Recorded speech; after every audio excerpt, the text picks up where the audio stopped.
እንደውም አንድ የምንጠይቀው ሰው አግኝተናል። ተከተሉ። ሰላም ወንድሜ፣ ይቅርታ ኢንተርቪው ላደርግህ ነበረ። ፍቃደኛ ነህ? ደስ ይለኛል። እውቀቴ ለሀገሬ የሚጠቅም ከሆነ ግድ የለኝም። ግን እጄ ስራ ይዟል ያለ ባህላችን ሰላም አልኩሽ። ምንም ችግር የለም። እሺ በጣም አመሰግናለሁ። እስቲ መጀመሪያ ለተመልካቾቻችን ስምህን፣ አድራሻህንና አሁን ምን እየሰራህ እንደሆነ ብትገልጽልኝ። ስሜ ግፈኛ ነች ግን ስምህን፣ ከዛ አድራሻህን እና አሁን ምን እያደረክ ነው? ሽንቱን እየሸና ነው እንጂ። እሺ እንቀጥል። ሰላሙ በዛብህ ይባላል። ስራዬ ድለላ ነው።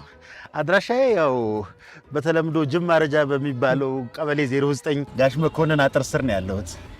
በአሁን ሰዓት ምን እየሰሩ ነው ያሉት? እንዳየሽው እየሸናው ነው ያለሁት። በጣም ደስ ይላል። በዚህ ስራ ላይ ምን ያህል ጊዜ ቆዩ? በሽንቱ ነው? አይ ኧረ አይደለም፣ በድለላ ስራው። አይ አርጅቼበታለሁ ማለት ይቻላል። ግን ስገምት ደርግ ከመውደቁ በፊት ቁጥር ላይ ትንሽ ቀሽም ነኝ። ይቅርታ መቼ እንደሆነ ረሳሁት። እሺ እንደነገሩኝ ከሆነ አሁን መንገድ ላይ ሽንቶን እየሸኑ ነው። እንደው ሲሸኑ ግን በግብታዊነት ነው በእዝነ ልቦናዎት እያሰቡበት ነው የሚሸኑት? በሁለቱም ነው። በእዝነ ልቦናም በግብታዊነትም ነው። በሁለቱም። ታዲያ እንዴት ነው መንገድ ላይ ሽንት መሽናት ተገቢ ነው ይላሉ? ተገቢ አይደለም። ግን ምን እናድርግ፣ መሽኛ ቦታ የለንም።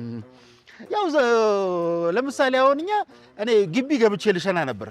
ሽንት ቤቱ በእትዬ ወርቄ ተይዟል። እትዬ ወርቄ ደግሞ አንዴ ሽንት ቤት ከገቡ መውጫ የላቸውም፣ አይወጡም። ታዲያ እዛ ቆሜ እትዬ ወርቄን ከምጠብቅ ብዬ ያው ከግቢ ወጣውና አቶ መኮንን አጥር ስር እየሸናው ነው ያለሁት። ለዛ ነው እንጂ ሰላም ናችሁ? እንዴት ናችሁ? ለዛ ነው እንጂ ግን ተገቢ አይደለም። ምን ታደርጊዋለሽ? ያራግፋል እኮ ፈረንጆች ያመጡብን ጣጣ ነው እንጂ ተገቢማ አይደለም። በጭራሽ ተገቢ አይደለም። መንገድ ላይ የመሽናት ምክንያቱ ምንድነው ብለው ያስባሉ? እንደኔ መንግስት ኃላፊነቱን አልተወጣም ባይ ነኝ። ሁሉም ሰው እየተነሳ በመንገድ ላይ ሽንቱን ሲያንፎለፍለው መንግስት ዝም ማለት የለበትም። አሁን በደርግ ጊዜ ማስታወቂያ ይለጠፍ ነበረ። ሽንት መሽናት ክልክል ነው ይባል ነበረ።